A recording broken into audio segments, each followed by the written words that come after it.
வணக்கம். இது 8 திக்கும் என்று வழங்குவதற்காக தாரிணி ஜெயச்சந்திரன். செய்திகளை விரிவாக பார்ப்பதற்கு முன்பாக தலைப்புச் செய்திகளை பார்க்கலாம்.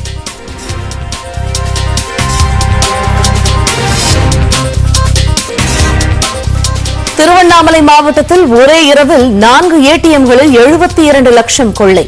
கொள்ளையர்களை தேடி ஆந்திராவை விரைந்தது தனிப்படை.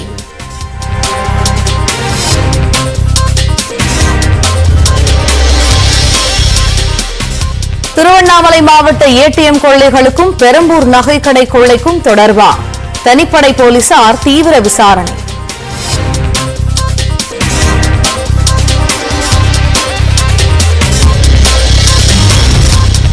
திருவண்ணாமலை ஏடிஎம்கள் கொள்ளையை தொடர்ந்து கர்நாடக எல்லையான ஹொசூரில் போலீசார் வாகன சோதனை.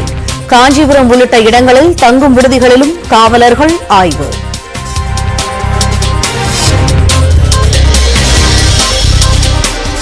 ஜார்க்கண்ட் ஆளுநராக பாஜக மூத்த நிர்வாகி சிபி ராதாகிருஷ்ணன் நியமனம்.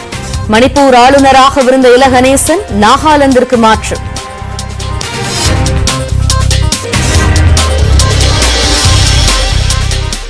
அயோத்தி ராமர் கோவில் வழக்கில் தீர்ப்பளித்த நீதிபதி அப்துல் நசீர் ஆந்திர ஆளுநராக நியமனம்.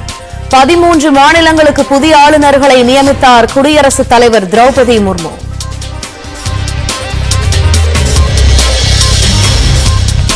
பட்டியலினத்தவர்களுக்கு எதிரான குற்றங்கள் தொடர்வதாக ஆளுநர் ஆர் என் ரவி வேதனை. குடிநீர் தொட்டியில் மலம் கலத்தல், கோவில் நுழைவிற்கு எதிர்ப்பு உள்ளிட்டவற்றை சுட்டிக்காட்டி பேச்சு.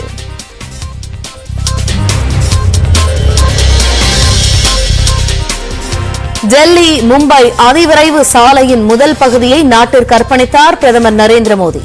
நாட்டின் முக்கிய தூண்களில் ஒன்று என்றும் பெருமிதம்.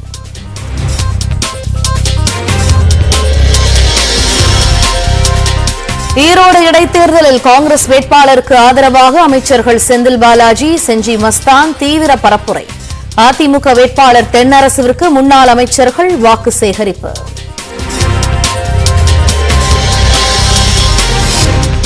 திமுகவின் 2 ஆண்டு கால ஆட்சிக் காலத்தில் திட்டங்கள் அமலாகவில்லை என எடப்பாடி பழனிசாமி விமர்சனம். மக்கள் கொதிப்புடன் உள்ளதாகவும் காட்டும்.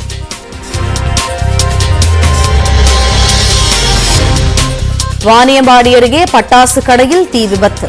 12 வயது மகனுடன் உயிரிழந்த கடை உரிமையாளர்.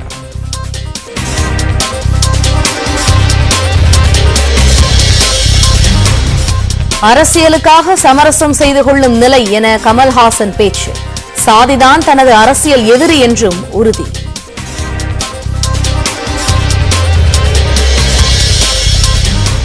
ரஷ்ய பெண்ணை கரம் பிடித்த தஞ்சை இளைஞர். தமிழ் முறைப்படி கோலாகலமாக நடைபெற்ற திருமணம்.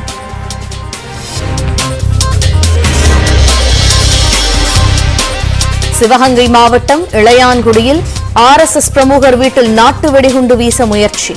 விடுதலை சிறுத்தைகள் கட்சியின் கொடியையும் நட்டுச் சென்றதாக புகார்.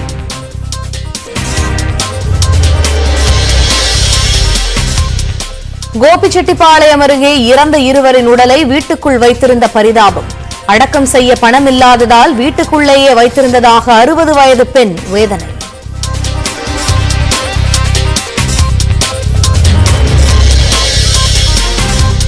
திருவாரூர் அருகே 6 ஆண்டுகளாக மூடப்பட்டிருந்த இடத்தில் ONGC அதிகாரிகள் மீண்டும் சோதனை. விளைநிலங்கள் பாதிக்கப்படும் என விவசாயிகள் கடும் எதிர்ப்பு.